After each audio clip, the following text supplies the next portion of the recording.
O Senhor esteja convosco. Ele está no meio de nós. Proclamação do Evangelho de Jesus Cristo segundo João. Glória a vós, Senhor.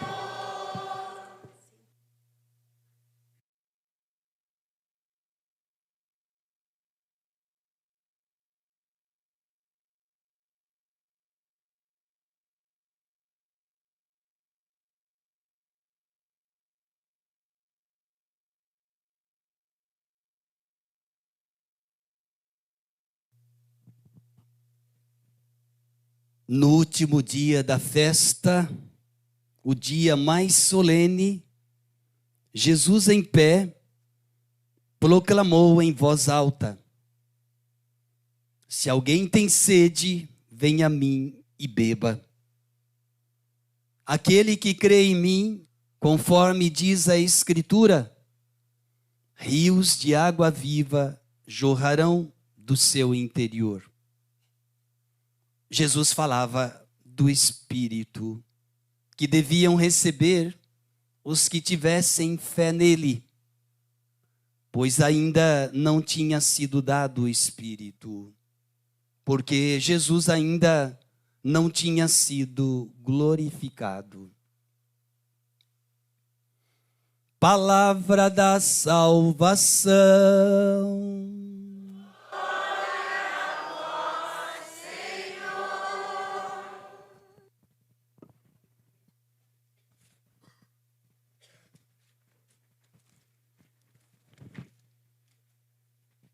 Nesta noite santa, vigília do último dia do tempo da Páscoa, festa do Pentecostes, Jesus está no meio de nós e proclama em voz alta: se alguém tem sede, venha a mim. E quem crê em mim, que sacia a sua sede. Como diz a Escritura, hão de correr do seu coração rios de água viva. É o rio de água viva do Espírito Santo que brota do ventre de Jesus, do seu lado trespassado pela lança, e que lava e fecunda a igreja, esposa mística, representada por Maria, nova Eva, aos pés da cruz. Por isso a igreja suplica e suplicará sempre de novo: vinde, ó Santo Espírito. Vamos suplicar? Vinde, ó Santo Espírito, enchei os corações dos vossos fiéis, enviai neles o fogo do vosso amor. Enviai o vosso Espírito e tudo será criado. E renovareis a face da terra. Vejamos alguns aspectos da ação do Espírito. Primeiramente, por ser Espírito do Cristo, ele nos une ao Senhor Jesus, dando-nos a sua própria vida, como a cabeça da vida, o corpo, e o tronco da vida aos ramos. Então, é no Espírito que Cristo habita realmente em nós desde o nosso batismo e faz crescer sua presença em nós em cada Eucaristia, quando comungamos o corpo e o sangue daquele Senhor que é pleno do Espírito, tão pleno que a Escritura chega a exclamar sobre o ressuscitado: o Senhor é o Espírito. Segunda carta aos Coríntios.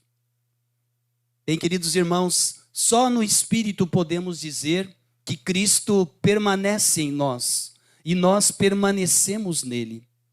Só no Espírito podemos dizer que já não somos nós que vivemos, mas Cristo vive em nós, com seus ensinamentos, suas atitudes e sua entrega ao Pai.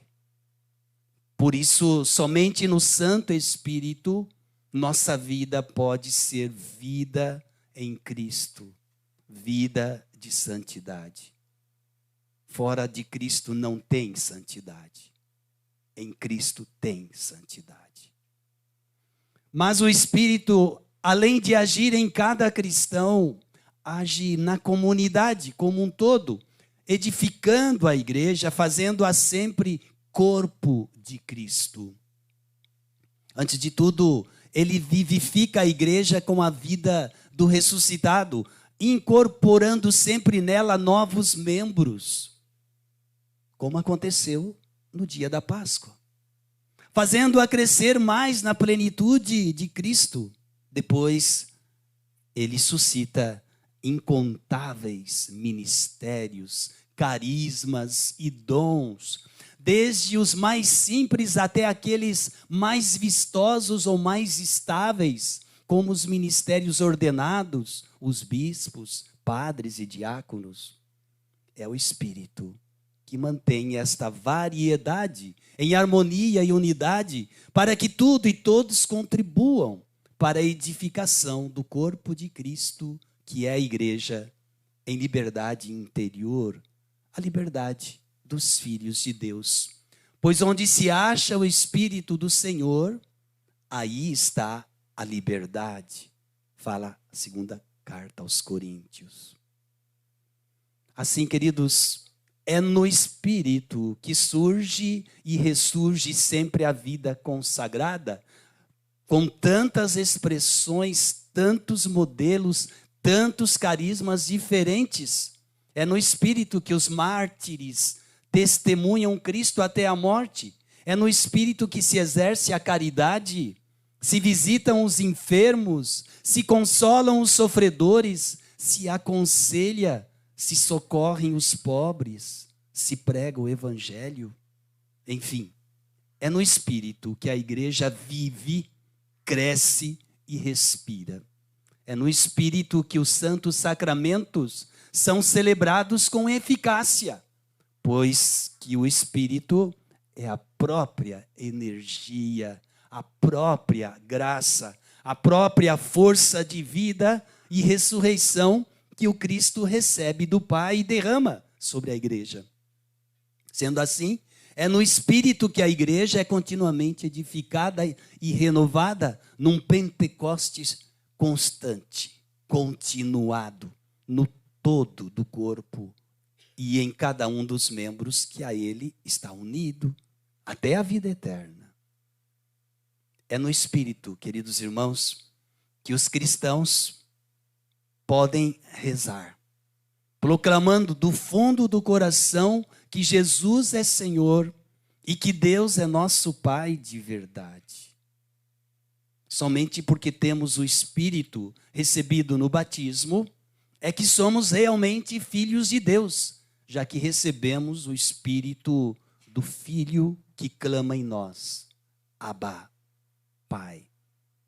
O Espírito une a nossa oração à oração de Jesus, dando-lhe valor e eficácia e colocando-nos na vida da própria Trindade Santa. Então, sem o Espírito, não poderíamos chamar a Deus de Pai. Sem o Espírito, nossa oração não seria a de Jesus, nosso Senhor, e nosso louvor, nossa adoração e nossa intercessão não estariam unidas, inseridas na própria união do Cristo Jesus com o Pai. Sem o Espírito, a igreja não estaria inserida e jamais seria povo sacerdotal. É o Espírito quem recorda sempre à igreja a verdade do Evangelho, conduzindo-a sempre mais adiante no conhecimento do Cristo. Por isso, assistida pelo Espírito da verdade, a igreja jamais poderá separar-se da memória do seu Senhor. Jamais poderá contradizer sua herança, a fé católica e apostólica. Jamais poderá adulterar ou ceder na sua firme profissão de fé com intuito maléfico e enganador de agradar ao mundo. E jamais poderá errar na sua profissão de fé. Enfim, jamais poderá afastar-se da verdade católica que recebeu dos apóstolos. Assim, Somente no Espírito é que cremos com fé certa na fé da igreja e sabemos com certeza que a fé da igreja é a fé católica e apostólica. É ainda o Espírito quem fala ao coração da igreja das coisas futuras. Isto é, do mundo que há de vir, daquilo que o Senhor nos preparou e para que nós fomos criados. Por isso é no Santo Paráclito que a igreja ansiosa olha para a frente, para o futuro, e inquieta clama que o esposo venha logo para consumar todas as coisas. Por isso, na força do Espírito, a igreja deverá sempre ser fiel a cada época, sem saudosismos, nem medos, acolhendo, vivendo e testemunhando e difundindo com humildade o reino de Deus, até que venha o seu esposo e leve tudo à consumação. É no Espírito que os cristãos devem viver como profetas do reino dos céus que está por vir, denunciando com doçura e vigor tudo quanto se oponha à manifestação desse reino, a começar por seus pecados e infidelidades presentes em cada coração. No Espírito, a igreja anunciará sempre o Evangelho, superando todo medo de falar de modo novo e a constante e imutável verdade do Evangelho que interpela, transforma e converte o coração. Mas o Espírito, isso é muito importante, mas o Espírito não está restrito à igreja. Dado à igreja, ele que a habita e a impregna, a partir do corpo da igreja, que é corpo de Cristo, enche também, impregna e renova o universo inteiro e toda a humanidade, onde menos esperamos, onde ainda não chegamos, lá já podemos encontrar a ação do Espírito do Senhor, que se derrama, que age suave e fortemente, cristificando toda a humanidade e todas as coisas. É o Espírito, queridos irmãos, que vai com força e discrição, guiando a história humana para a plenitude de Cristo. E isto, por mais que tantas vezes o mundo pareça perdido e sem rumo, em meio a guerras, injustiças, hipocrisias, violências, tristezas e mortes, cabe aos cristãos saber discernir e interpretar os sinais dos tempos que o Santo Espírito faz brotar por toda parte, tendo ouvidos para ouvir o que ele diz à igreja. Finalmente, é no Espírito que um dia, no dia de Cristo, quando ele, nossa vida, aparecer em glória, tudo será glorificado. A história será passada limpo e a criação inteira será transfigurada.